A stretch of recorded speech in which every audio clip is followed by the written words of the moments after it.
Bonjour. Alors nous allons parler de la gestion du stress aujourd'hui. Et le moment présent, c'est la clé. C'est la clé de la pause de la pensée.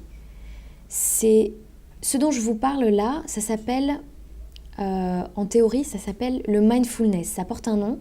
Il existe une théorie, une thérapie et une méditation qui s'appelle mindfulness, c'est-à-dire la pleine conscience.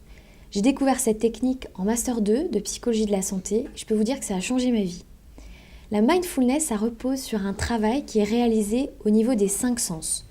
En fait, l'attention qu'on porte à ce qu'il y a par exemple de plus loin, par exemple le bruit des voitures au loin, la vue de la montagne, aux toiles de fond, tout ça, jusqu'à ce qu'il y a de plus proche, jusqu'à entendre sa respiration ou sentir son souffle sur son menton, observer un sens après l'autre et commenter en pensée ce que l'on voit, ce que l'on entend, ce que l'on sent ou ce que l'on touche, même jusqu'à la texture de ses chaussettes dans ses chaussures, permet réellement de s'ancrer dans notre réalité sensorielle et dans le moment présent.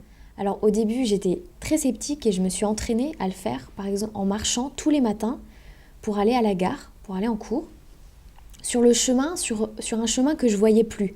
Je prenais si machinalement je me rendais plus compte de ce que je faisais moi-même. J'étais tellement en fusion avec mes pensées, je me retrouvais à la gare en me disant « Tiens, je suis déjà arrivée ». C'était rapide.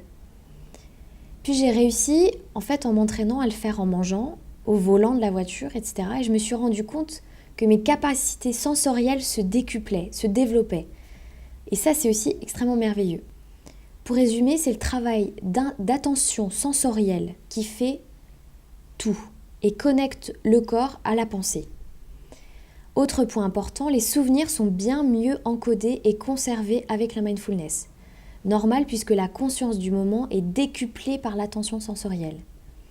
Je me souviens de ce chemin pour aller à la gare comme si c'était hier.